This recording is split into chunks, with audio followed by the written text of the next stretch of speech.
Yo, what's up guys, welcome back to another video. This is a reaction to the 10 craziest recent space discoveries, and yeah, the space reactions are back once again. I've been enjoying doing them and bringing them back to the channel, so I mean, here's another one. And with recent discoveries, this video was posted this year, so I guess they actually are quite new. Hopefully I don't know about any of these, but I'm probably going to have heard about one or two of these, but if not, that's even better. But we're going to get into this reaction. Hopefully you're going to enjoy. Links are in the description to my Patreon if you want to find some more reactions that I can't post to YouTube, or just extra reactions. Same for my Instagram, my Twitter for those who want to follow me. But let's just check this out and see some of these discoveries, man. We may have found a planet just like Earth. The Transiting Exoplanet Survey Satellite, codenamed TESS. Oh, like a few seconds in, I was so confused. Hi, it's Katrina. Number 10, Earth 2.0. For the first time ever, we may have found a planet just like Earth. The Transiting Exoplanet Survey Satellite, codenamed TESS, has discovered the first planet ever that's the perfect distance from its star to support life, and is about the same size as Earth. It might even have water. NASA hasn't actually detected liquid water. She sounds sarcastic. But the conditions suggest it is a possibility. The planet is being called TOI 700D. Bro, she does not sound like she wants to be here, man. It's like she's been forced to stay in this room and do this YouTube video. And it's one of only a handful of planets the same size as our own within a particular star's habitable zone. The other planets like this that we know about have all been discovered by the Kepler Space Telescope. Is it? TESS is a little bit different. It launched specifically to search for potentially habitable planets just like Earth. It does this by monitoring a large part of the sky known as a sector for 27 days before moving on to the next. This incredibly long stare allows the satellite to track all changes in brightness that would be caused by a planet orbiting its star. As for TOI 700D, it's only about 100 light years from us, located in the southern constellation Dorado. It's only about 100 light years away from us. Or 100,000, whatever she's just said. Located in the southern constellation. It's only about 100 light years from us. I mean, it's light years. That's still a very big distance. I don't think it's only in that sort of situation. Come on now. Located in the southern constellation Dorado. Its star is about 40% the size and mass of the sun. How can they half its surface temperature? This means it's significantly smaller telescope and colder than our own star. But because of the proximity of Earth 2.0 to this mystery star, the situation is perfect for breeding habitable life. The big problem is that we have no possible way of knowing if any life is thriving. But if the planet has a similar temperature to our own and liquid water, it would be a perfect candidate for our first intergalactic colony. What do you think? Are you ready for it? Let me know in the comments below. It'd be cool. 9, it would be cool. Liquid on Titan. On the largest moon of Saturn, Titan, scientists have detected giant canyons flooded with liquid hydrocarbons. Shit. The information comes to us thanks to data received from NASA's Cassini spacecraft. The spacecraft took some amazing photographs of very deep canyons on the surface of the moon, which researchers are now confident in saying are dark channels spreading out from the Ligeia Mare Sea, totally filled with liquid. Wait, they've got names for like the ocean on this moon. What? Discovery was the first already? I guess as soon as they discover it, they just give it a name, right? And that scientists were able to put forth real evidence that Titan has liquid-filled canyons. But of course, this isn't liquid water. For those who don't know, Titan is a frigid and very cold moon, the second biggest in the solar system, with large bodies of liquid methane. The moon is completely crusted over with hydrocarbon ice, and it has lakes and rivers of both liquid methane and ethane. It also has a thick atmosphere that scientists believe is a prime example of what the conditions were like when our solar system was first created. It's true that scientists already knew about Titan's methane seas, but they hadn't known about the canyons. NASA says they believe the canyons may have formed just like the Grand Canyon here on Earth, from thousands and thousands of years of a flowing river carving them out. These canyons are almost 2,000 feet deep in some places. And they are how deep is the Grand Canyon? 2,000 feet? Isn't the Grand Canyon like 2,000 feet? Not Grand Canyon, the Mariana Trench. Maybe it's like 20,000 feet actually. Oh, it's 36,000 feet. Okay, I was very far, very far away from that. These canyons are almost 2,000 feet deep in some places, and they are filled to the brim with black liquid methane. Oh yeah, and the Great. surface temperature here is about minus 289 degrees Fahrenheit. Number 8. Ain't no life living there, Emissions man. from an alien world. Scientists believe they may have potentially detected radio emissions coming from an alien planet beyond our system for the first time in history. The astronomers behind the detection used a radio telescope in the Netherlands to study a trio of stars that host exoplanets. The researchers noticed that one star system really stood out from all the others, called Tau Boots. The radio signal they picked up was so strong and so polarized that they believe it must have come from a planet's magnetic field. This is according to Jake Turner from Cornell University, the lead author of this new and exciting research. This planet is about 51 light years from Earth in the constellation Boots. And if you're wondering how an alien planet is able to emit signals that we can pick up here on Earth, it all goes back to Jupiter. These researchers first studied the kinds of emissions that were coming off Jupiter's surface. They then tweaked their measurements to reflect a greater distance from Earth and pointed the radio receiver deeper into the universe. It really all comes down to how powerful a planet's magnetic field is. This is just the tip of the iceberg when it comes to detecting alien planets. Once scientists perfect the art of picking up radio emissions, they'll be able to see planets with magnetic fields very far from us. They'll also be able to tell a lot about the planet's history based on its magnetic field. What? Number 7. Wait, how? Bro, it's crazy. I don't even understand how scientists can do this kind of stuff, man. It's ridiculous. The hum of plasma waves. As of right Bro, that sound when it keeps going, transitioning from the number to the video is so loud, man. now, the Voyager 1 spacecraft is somewhere around 14.1 billion miles from the planet. The planet Earth, shit. of course. It's moving at an outstanding speed of 38,000 miles per hour. And not too long ago, What? it passed across the boundary of our solar system and entered into the true gulf of space. And yet, despite this immense distance, Voyager 1 is still sending information back to us. And I wonder how long it takes for it to send like a picture or like audio clip or whatever from where it is to Earth. I wonder how long it does take. It must take days, no? yes, it is still making new discoveries. One of these discoveries came to us in the form of a sound. Hearing a sound in space doesn't really make a lot of sense for one main reason. There is no sound in space. Sound cannot flow through an empty vacuum. Yeah, that's It needs pretty air insane, to travel, isn't it? or at least something that can act as a medium for the sound waves to pass through. Scientists believe the sound managed to reach Voyager 1 by traveling through space on invisible gases. The actual sound was the hum of plasma waves moving through space. These plasma waves were created by our very own sun. According to the NASA researchers, a solar wind carried gas billions of miles away from the sun when it expelled a burst of plasma. It was probably the result of a solar storm on the star's surface, when plasma spiked and a small burst of it got shot into space. Over 14 billion miles away, Sure, it's loud as hell. Voyager 1 actually picked up the sound of our sun basically Jeez. belching. What Number the 6. fuck? Icy Well, let me hear the sound then. Are you surely the sound's out there? Why wouldn't you play it? Volcanoes. Maybe not. NASA has made yet another outstanding discovery on the dwarf planet Ceres, this time in the form of icy volcanoes. Icy Ceres never did volcanoes. get big enough to become an actual planet, instead getting the less popular title of dwarf planet. But even though this little piece of rock isn't technically a planet, it still has some pretty impressive geological features. Observations from NASA's Dawn spacecraft have shown that the little planet could be harboring cryovolcanoes at the bottom of some of its craters. Now, keep in mind that Ceres is located between Mars and Jupiter.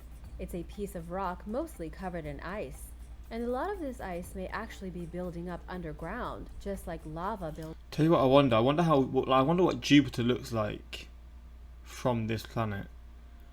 Actually, which in our solar system, what sets of planets are closest to each other? I would search it, but I don't really know how to even word it. I'm just gonna see anyway because I don't know. What planet are closest to each other. I guess it changes, doesn't it? Because they're flipping orbits. The planets Venus and Jupiter will meet in the night sky tonight and tomorrow morning in a stunning optical illusion known as... This is in the April, so a long time ago. But I want to know how close they actually get to each other.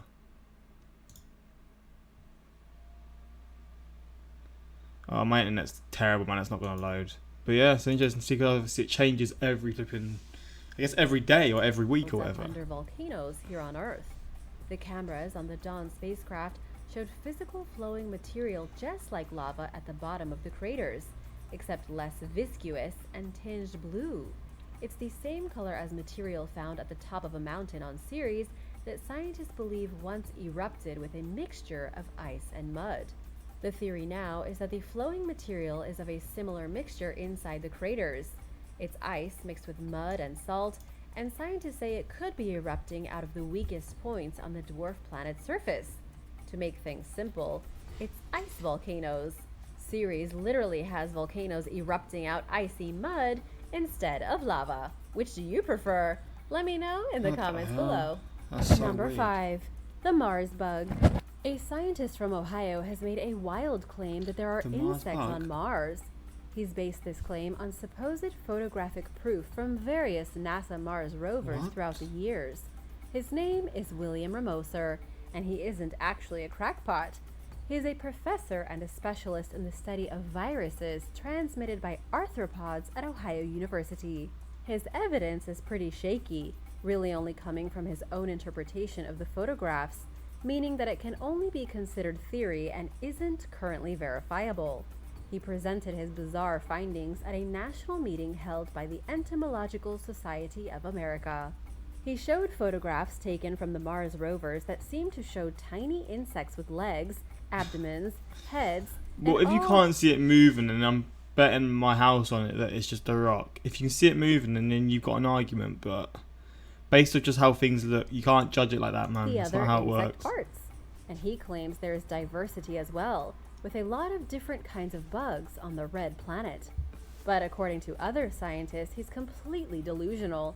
Pretty much everybody except him says that he's finding insects where there aren't any. He's looking at rocks and interpreting them as insect fossils. He's doing this in the same way that one might look at a cloud and interpret a dragon.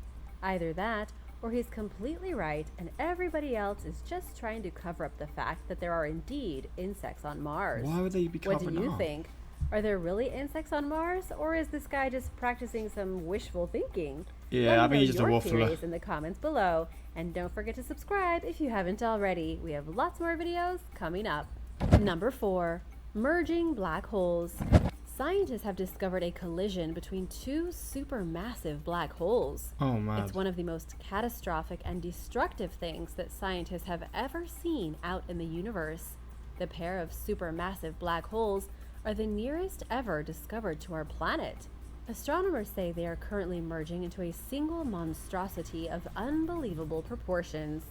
It's happening about 89 million light years away from us in a galaxy called Good distance away. NGC Good distance away, 7727. Scientists have been measuring the mass of each of the black holes by watching how gravity affects the movement of the nearby stars. That's mental. Observations with the It just baffles me again how they can just manage to do that. They can see a certain movement and be like, oh, it's this mass, this light. It's just, it's wild. in Southern Observatory's Very Large Telescope have shown the two giant black holes are only 1,600 light years away from each other. In cosmic distance, they are basically breathing in each other's faces. This small separation between the black holes suggests that they will merge into one giant, massively supermassive black hole within the next 250 million years. Oh, This is what so a Holger long Baumgart time. says, a professor at the University of Queensland, Australia. And to give you an idea of just how powerful these celestial objects are, the bigger of the two contains the mass of 154 million suns. Holy The shit. smaller one only contains the mass of 6.3 million suns. But still, Only. the power of these celestial bodies is completely insane. They aren't a danger to us, but you definitely wouldn't want to fly your starship anywhere near them. Number 3. Dark matter stars. There is a Dark possibility matter that stars. stars composed totally of dark matter once populated the universe.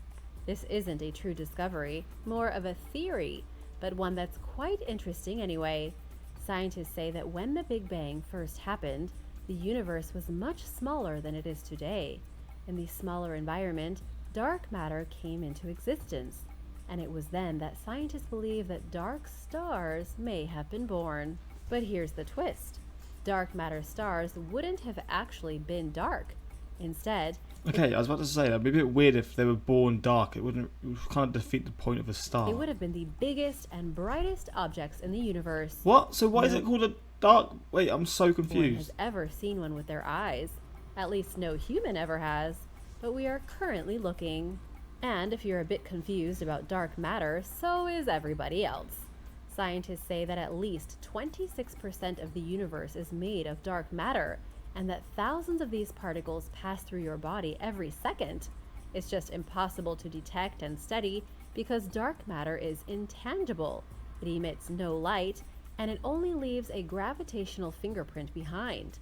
In the case of dark matter stars, huge collections of this material began to That looks cluster in scary as patches, hell. eventually forming the first stars in the universe right after the Big Bang, kickstarting the formation of normal stars and then galaxies. But as the universe continually expanded, dark stars became irrelevant, died, and probably went extinct. Number 2. Water worlds. In a shocking new study, researchers are suggesting that there are exoplanets outside our solar system that are completely covered in water. Wait, what? Just full on water. That would be the scariest planet in the world. That would be an absolute nightmare. That would be. Oh my god, it makes me cringe thinking about it. Surely there's life in these though. If this is true, surely there has to be life in these. Because where there's water, there's life, right? That's where like life was first created on Earth. Oh, just imagine going to a planet where it's literally just water. These Oh, are I'm water cringing. worlds with oceans deeper than anything we have ever seen before. And by deeper than anything, I'm talking hundreds or even thousands of miles or kilometers deep. The study was done by astronomer Li Zhang of Harvard University and his colleagues. Zhang explained that based on his team's computer simulations, Earth's oceans are basically puddles compared to what's lurking out there on planets Damn, outside our solar puddles. system. For example, the maximum depth of the ocean on Earth is at the bottom of the Mariana Trench, about 6. Wait, is this what the Mariana Trench actually looks like? I'm so confused. Is it just land around it? This looks scary, man. How it's so light blue and then it just gets flipping so dark blue here. Oh, 8 mate. miles. Heebie-jeebies, But there are man. water worlds out there that are 2 or even 4 times larger than Earth with global oceans. These planets likely formed much further away from their host stars than they are today as giant balls of ice.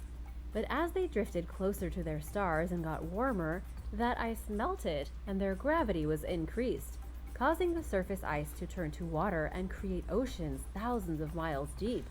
And where there's water, there is almost always life. Just imagine a planet with an ocean 1,000 times larger than any we have, and the life forms that must be lurking within it. Number 1. Weird moon substance. Chinese scientists found a weird substance on the far side of the moon. It happened last year, with their Yutu-2 rover stumbling across a curious How many substance rovers that are there? nobody could immediately identify. There's always a new rover that's been mentioned in the video, and I'm always like, when's this one been sent to the moon or whatever, or sent into space? But I guess every country has different sort of missions, right? Which is good, because I guess it means we can discover more things at once. First, the discovery sparked intense interest among lunar scientists because it didn't look like anything seen on the moon before. However, after a year of analyzing what appeared to be some kind of gel, scientists say the substance is actually made up of rock. They used a process is a called picture of it. spectral This doesn't look unmixing real. to see what the most likely composition of the substance was. According to the researchers, the material is dark green. It glistens, and there is a pile of it about 20 inches long. They What? found the presence of glass, suggesting it was created during an impact event. There was some kind of impact that caused minerals to cement together and form a black, glossy, glass-like material. It never ended up being mysterious space goo like so many people thought at first. just the leftover rock residue of some past event that generated serious heat. It could have been from a space rock crashing into the moon. It could have even potentially been from some kind of ship taking off, with its thruster melting the surface rock into a type of craggy glass. Thanks for watching. Damn. She didn't seem very enthusiastic, but I always enjoy space videos, so you can't go too wrong. But yeah, let me know your thoughts on this video. If you want more of these reactions, let me know in the comments. And yeah, until next time, like, subscribe. Peace.